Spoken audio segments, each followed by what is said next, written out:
प्रधानमंत्री जो इतनी अच्छी अच्छी बातें करता था वो इतना संवेदनहीन कैसे हो सकता है? अगर ये अन्ना आंदोलन की बात भी करते हैं कि अन्ना आंदोलन में बड़ा था, उतनी भीड़ थी, यहां नहीं है, तो आप देखिए ना कि अन्ना आंदोलन से आप बस ये कंपेयर कर रहे हैं। अन्ना आंदोलन में तो 13वें दिन आकर के प्रधानमंत्री ने पूछ लिया था, अन्ना जी बताइए आप क्या चाहते हैं, तेरी रजा क्या है? और यहाँ तो ये इंतजार कर रहे हैं। आपने वो जीडी अग्रवाल वाला सुनाई कि अगला चला गया, लेकिन मैं बता दूं हम इनको नहीं जाने देंगे भाई। अगर आपको लग रहा है कि ये भी चले जाएंगे, कोई तो है जो आज आपके लिए खड़ा है। हम श्री राम बोलेंगे या बाकी के विपक्ष पार्टी के लोग श्री राम बोलेंगे, इनको उससे भी आपत्ति है। ये कहते हैं श्री राम ने बीजेपी की सदस्यता ली थी, हम नहीं बोल सकते। हम और आप हनुमान चालीसा पढ़ेंगे तो ये बोलते हैं कि ये आप ढोंग कर रहे हैं, और ये हनुमान जी को पतंग में बना के उड़ा देंगे, अपनी गाड़ी के आगे नचा देंगे, ये सही कर रहे हैं सर। आप पूछेंगे तो ये बोलेंगे हमारे अपने हैं हनुमान जी, हम कुछ भी करें, इनका सब अपना है। इनके पास अभी आप पेपर लीक पे बात कर लीजिए, उसमें बीच में धर्म ले आएंगे। अभी आप किसी और चीज पे बात कर लीजिए, उसमें बीच में धर्म ले आएंगे। अभी आपने गडकरी साहब का एक इंटरव्यू देखा होगा जिसमें वो लिविर कर रहे हैं, देखा था। अभी एक इंटरव्यू में जवाब नहीं दे पा रहे। सोचिए, जनता ये कह रही है मेरी गाड़ी खराब, मेरा माइलेज कम, लेकिन ये लोग इतने जिद्दी हैं कि उस बात को मानते ही नहीं है। इतना जिद्दी कोई छोटा बच्चा नहीं होता जितने ये हैं। ये कह रहे हैं इसीलिए इनके बच्चे भी नहीं है, तो दो जिद्दी और दिक्कत करते। मैं आज सच में बड़े दुख के साथ ये सब बातें बोल रहा हूँ। आज मेरे अंदर वो खुशी, मैं देख रहा हूँ कि यार एक आदमी भूख हड़ताल कर रहा है 18 दिन से, और सोचिए ये पार्टी इस चीज का पीआर चला रही है। पता है क्या, अब तमाम ऐसी वीडियो देखेंगे जो इनकी विरुद्ध बनती हुई कि ये वॉशरूम में जाके कुछ खा रहे हैं, ताकि जनता का दिमाग बदल दे। यार सोशल मीडिया का सबसे ज्यादा घटिया इस्तेमाल तो इन्होंने किया। आए सोशल मीडिया से, जिंदा सोशल मीडिया पे है, कोई आवाज उठाए तो उस आवाज को सोशल मीडिया से दबा देते हैं। कल को देश भी विकसित कर देंगे सोशल मीडिया पे।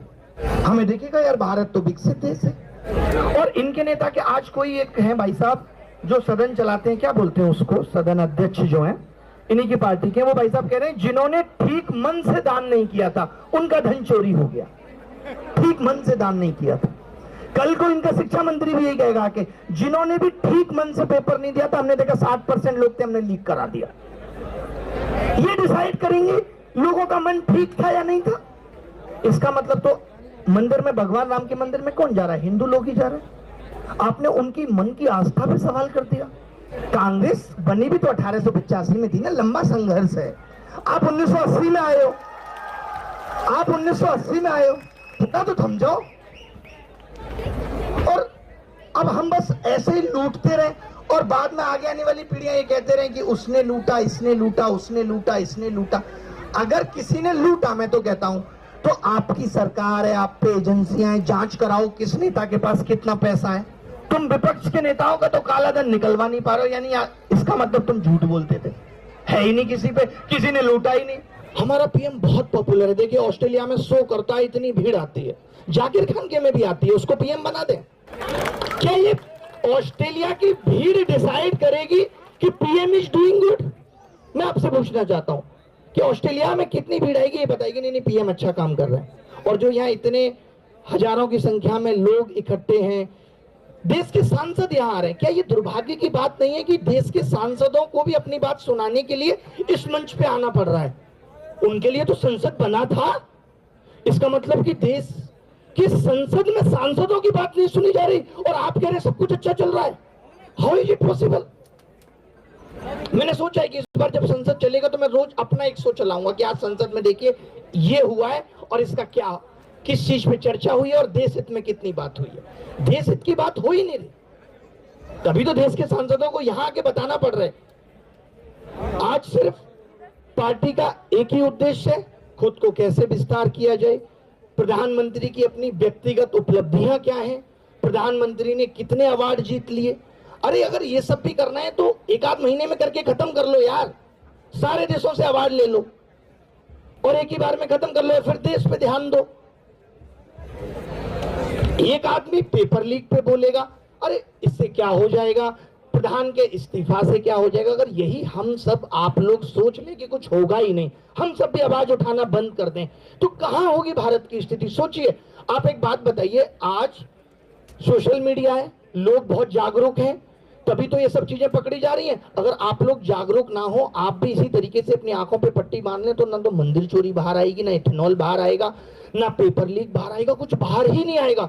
मैं तो ये मानता हूं कि इस देश की मिट्टी में अभी भी बहुत अच्छे लोग बचे हैं, आज भी अच्छे लोग बचे हैं जो आपके भविष्य के लिए अनशन पे बैठे हैं, सरकार का ध्यान आकर्षित करना चाहते हैं कि देश में गलत हो रहा है, लेकिन सरकार को नहीं मानना है। सरकार क्यों मानेगी?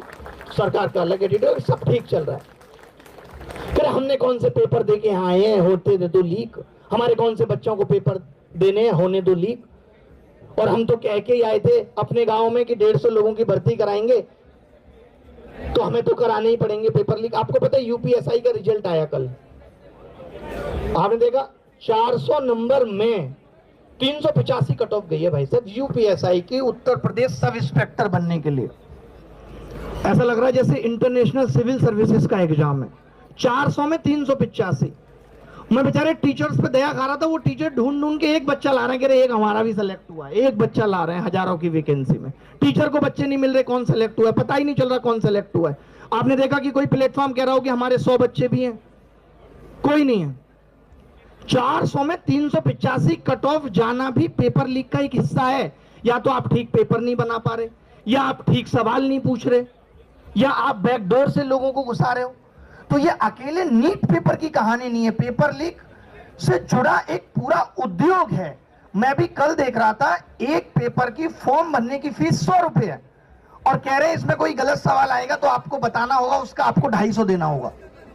100 रुपए फॉर्म फीस है, यानी ये 100 रुपए में पूरा एग्जाम करा के आपको मुक्त कर देंगे। लेकिन अगर आपने बताया कि इनका एक सवाल गलत है तो उसका ये 250 रुपए मांग रहे हैं। ये भ्रष्टाचार नहीं है तो क्या है?